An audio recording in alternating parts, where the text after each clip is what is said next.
आप समझिए कि जन्म प्रमाण पत्र के बनने का कानून लागू कब हुआ है? लागू हुआ है 1985 में, आज से 35 साल पहले। जिसकी उम्र अगर 36 साल होगी, उस वक्त में हिंदुस्तान में जन्म प्रमाण पत्र बनने का कानून ही नहीं बना था। वो 36 साल का बुढ़ा, वो 40 साल का बुढ़ा, वो 80 साल का बुढ़ा, वो कहां से जन्म प्रमाण पत्र लाएगा जबकि यहाँ कानून ही नहीं था।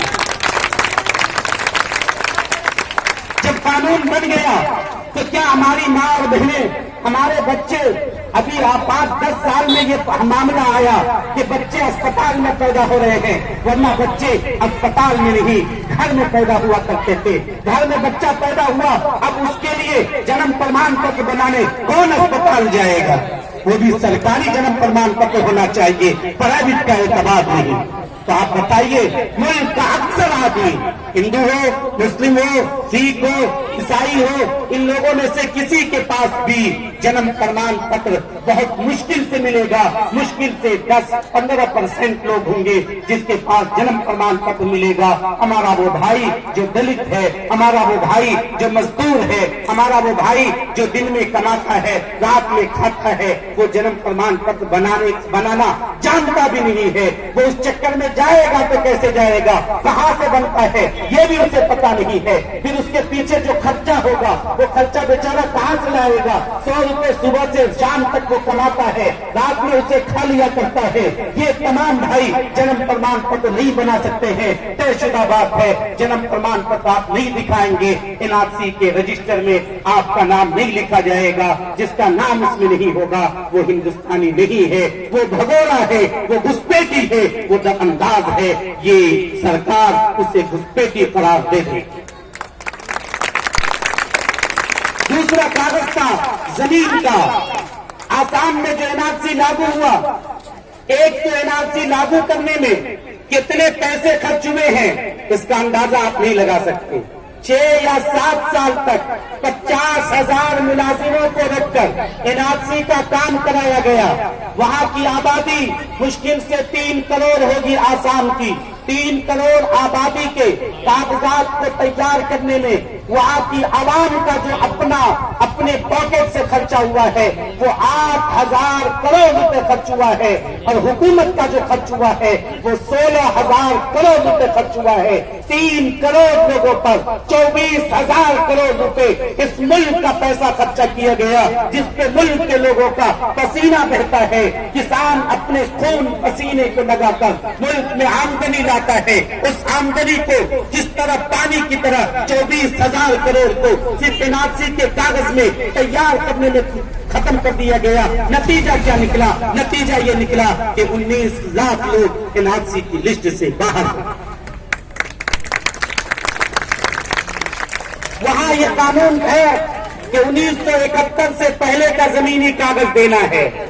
अब ये कहा जा रहा है कि 1948 का देना है, जबकि इस मुल्क में मेरी मालूमात के मुताबिक जमीन का जो सर्वे हुआ है वो 1955 से 58 वगैरह के बीच में हुआ है, उससे पहले नहीं हुआ है। जमीन का सर्वे उस वक्त हुआ है, उस वक्त में नाम बाकायदा लिखा गया है लोगों का नाम। उससे पहले का कागज वो कहां से लाएगा? जबकि सर्वे ही 10 साल बाद हुआ, तो 10 साल पहले का कागज वो जमीन से लाएगा या आसमान से लाएगा? इसलिए यकीन रखिए कि 50% लोग तो कागज ला नहीं सकेंगे, और कम से कम 25% लोग तो वो होंगे जो करोड़ों लोग हैं कि उनके पास जमीन ही नहीं है। वो तो मजदूरी करके रहता है, किराए के घर पे रहता है, फुटपाथ पे जिंदगी गुजारता है, झुग्गी में जिंदगी गुजारता है, सरकारी जमीनों पे वो रहता है। वो बेचारा जमीन का कागज कहां से लाएगा? तयशुदा बात है कि वो जमीन का कागज नहीं ला सकेगा। जिनके पास जमीन का कागज है 1971 से पहले का हो या 58 का हो, उसमें नाम की गलती है, वो नाम सही नहीं करवा सकता है, इसलिए कि केवाला सही नहीं हो रहा है। अब वो अपना नाम उसमें कैसे सही कराएगा? उस वक्त में क्या लिखा गया था ये पता ही नहीं है। जिनका कागज होगा रिकॉर्ड रूम में, एक रिकॉर्ड रूम में कुछ कागज गुम हो गया है, कुछ कागज है तो उसे दीमक ने देखा लिया है, इसलिए तय कीजिए कि यकीन कर लीजिए कि 15% मुश्किल से वो आदमी होगा जो जमीन का कागज भी दिखा पाएगा, वरना मुल्क का सारा आदमी जमीन का कागज भी नहीं दिखा सकता है। जब नहीं दिखाएंगे तो एनआरसी में आपका नाम नहीं लिखा जाएगा। आप एनआरसी के लिस्ट से बाहर, आप घुसपैठी हो गए, अब आप दरअंदाजी हो गए। अगर आप मुसलमान हैं तो अब आपके लिए कोई रास्ता नहीं है। अब आप सीए का सहारा नहीं ले सकते हैं।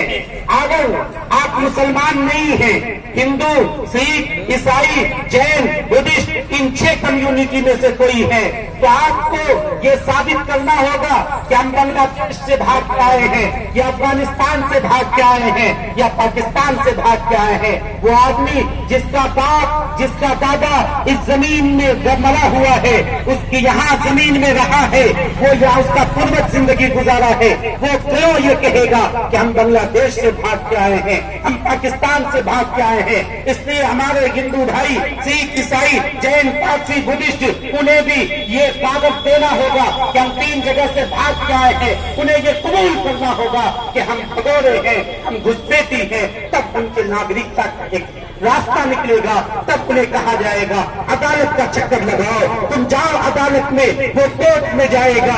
एक तो विदेशी जहाँ साबित किया जाता है उस कोर्ट में पहुंचेगा, उस कोर्ट से फिर अगर आया तो हाई कोर्ट में जाएगा। हर एक आदमी न तो पढ़ा लिखा है, उसे पता भी नहीं कि वकील के पास पहुंचना है, और वकील वो तो ऊपर से नीचे तक काला कोट पहना रहता है, वो तो कपल पैसे ही पैसा लेता है। इतना पैसा बेचारा कहाँ से लाएगा? अगर पैसा लाया भी तो अदालत में तारीख पर तारीख, तारीख पर तारीख, 6 साल, 8 साल, 10 साल तक उन तमाम भाइयों को, जो चाहे हिंदू हो, सिख हो, ईसाई हो, दलित हो, ओबीसी हो, कबायली हो, उन तमाम लोगों को 6, 7, 8 साल को अदालत का चक्कर लगाना होगा। इस चक्कर में उनकी जमीन भी बिक सकती है। अभी आपने सुना होगा आसाम की सरजमीन पे एक औरत ने 3 बीघा जमीन बेच दिया, 15 कागज तैयार किए, लेकिन 15 कागज तैयार करने के बाद भी उसे नागरिकता नहीं मिल सका। आप यकीन कीजिए हमारे साथ भी, हमारे हिंदू भाई के साथ भी, हमारा वो भाई जो हमारे घर के पास रहता था, जिसको हम देखा करते थे, सुबह शाम उसके दर्द में हाथ बटाते थे, चाहे वो हिंदू हो, सिख हो या ईसाई हो, वो भाई वो अदालत का चक्कर लगा रहा होगा। हमारा दिल कैसे बर्दाश्त करेगा? वो अदालत का कर चक्कर लगाए और उसकी जमीन बिक जाए, उसके जायदाद बिक जाए। इस बीच में वो हिंदुस्तानी जब की रहेगा, भाग के आया होगा तो उससे वोट का हक छीन लिया जाएगा। रिजर्वेशन जो उसे दिया गया है वो उससे छीन लिया जाएगा। हो सकता है उसे सरकारी स्कूलों से महरूम कर दिया जाए, उसे सरकारी नौकरियों से महरूम कर दिया जाए। इसलिए वो लोग भी जिंदगी गुजारेंगे, उन्हें यहाँ ठहरने की जगह तो मिलेगी, लेकिन जिल्लत के साथ जिंदगी गुजारेंगे। यकीन कीजिए हम कोई नहीं चाहते कि हमारा भाई या जलील हो, जिल्लत के साथ जिंदगी गुजारे। इसलिए हम उठकर खड़े हुए हैं और इंशाअल्लाह हम लड़ते रहेंगे इस काला कानून को खत्म करके बनेंगे।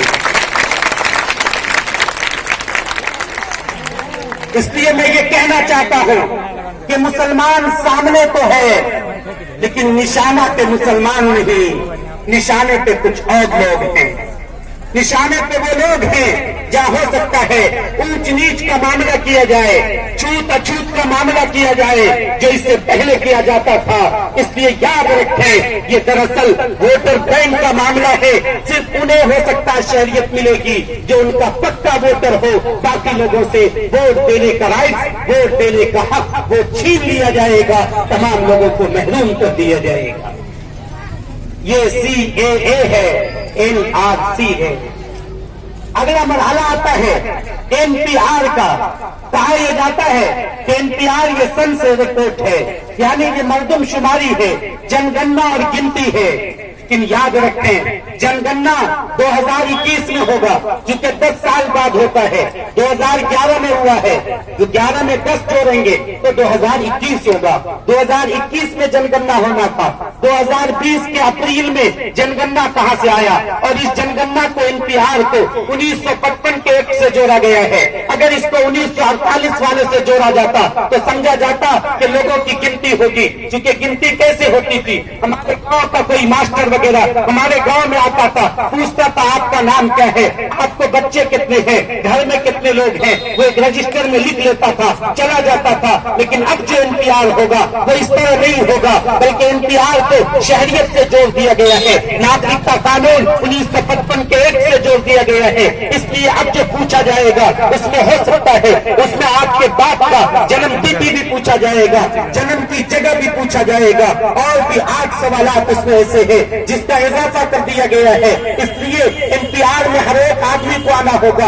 आपको हो सकता है अपनी उंगली बायोमेट्रिक और आंख की पुतली और 5 बल्कि 10 उंगली का छाप भी देना होगा, ये भी हो सकता है आपके साथ किया जाए। इसलिए ये NPR NRC का दूसरा नाम है। चूंकि ये बात खुद वजीर दाखिला अभी के और इससे पहले जो वजीर दाखिला थे 2014 से 2019 तक सिर्फ पार्लियामेंट में तकरीबन 9 मरतबा ये बात कही गई है कि NPR NRC का पहला कदम है। इसलिए ये NPR भी गोया NRC।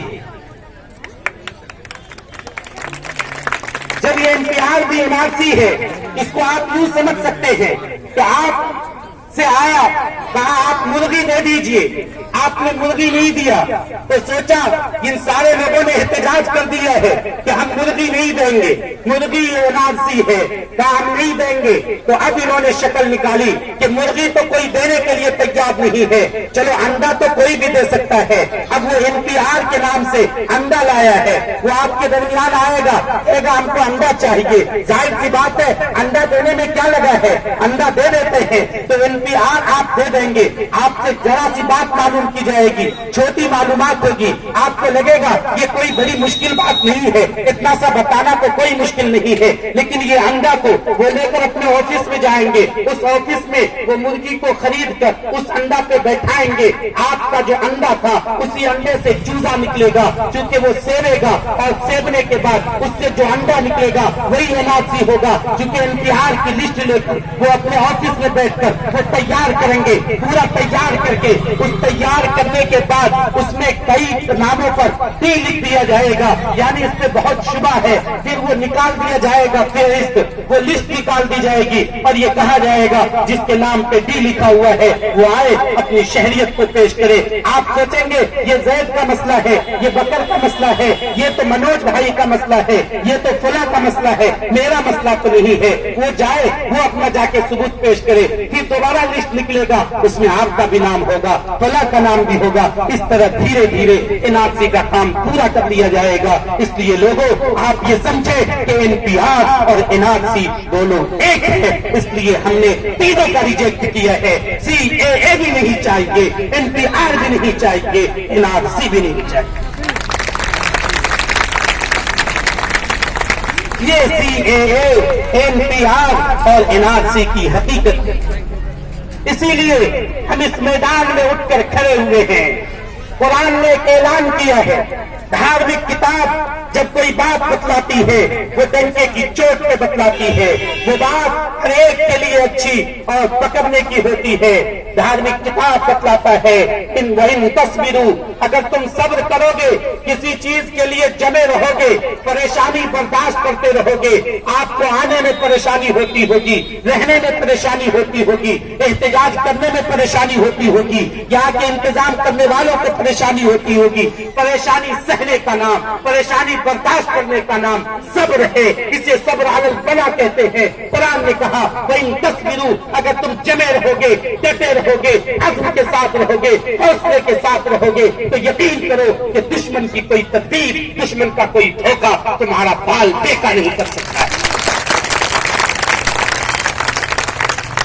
दूसरा काम कुरान ने कहा कि हर एक आदमी अपने ईश्वर की तरफ ध्यान भी रखे, ये काम भी करे, ईश्वर की तरफ भी ध्यान रखे। मुसलमान अल्लाह की तरफ ध्यान रखे, दूसरे लोग अपने ईश्वर की तरफ ध्यान रखे, अल्लाह पर भरोसा करे, ईश्वर पर भरोसा करे, भगवान पे भरोसा करे, क्योंकि भगवान जो करता है वो आखिरी होता है और देर से ही दुरुस्त से आता है, देर से आता है लेकिन सही आता है। वो लाठी खामोश लाठी होती है, जब वो फैसला होगा दुनिया के सारे फैसले खत्म हो जाएंगे।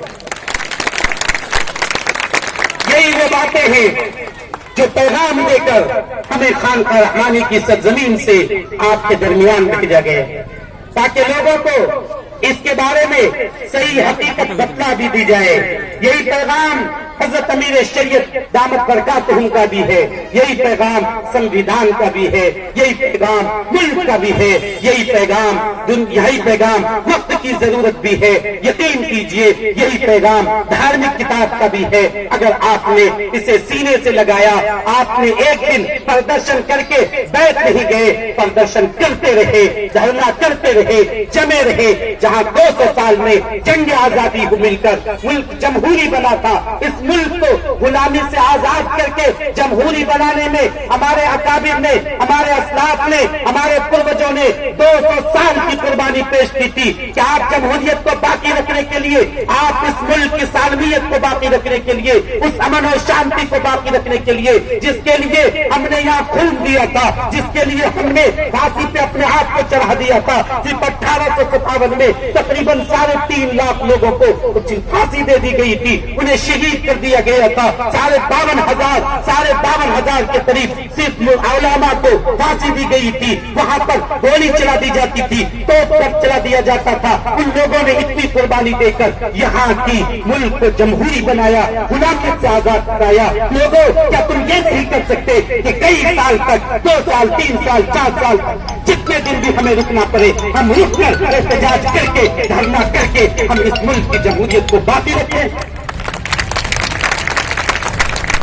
باپ دولت دے کے گیا ہے, پوروج دولت دے کے گیا ہے, آپ کی ذمہ داری ہے اسے سنبھالنے کی. آپ کی ذمہ داری ہے جگہ رہنے کی, بیدار رہنے کی. آپ بیدار رہیں گے, یقین کیجئے کوئی چور امن کو ختم نہیں کر سکتا ہے, سلامتی کو ختم نہیں کر سکتا ہے. بیداروں کی دنیا کبھی لٹتی نہیں دورہ, بیداروں کی دنیا کبھی لٹتی نہیں دورہ, بیداروں کی دنیا کبھی لٹتی نہیں دورہ. ایک شمع لیے تم بھی یہاں جاگتے رہنا, جاگتے رہنا, جاگتے رہنا. وما علینا الا البلاغ.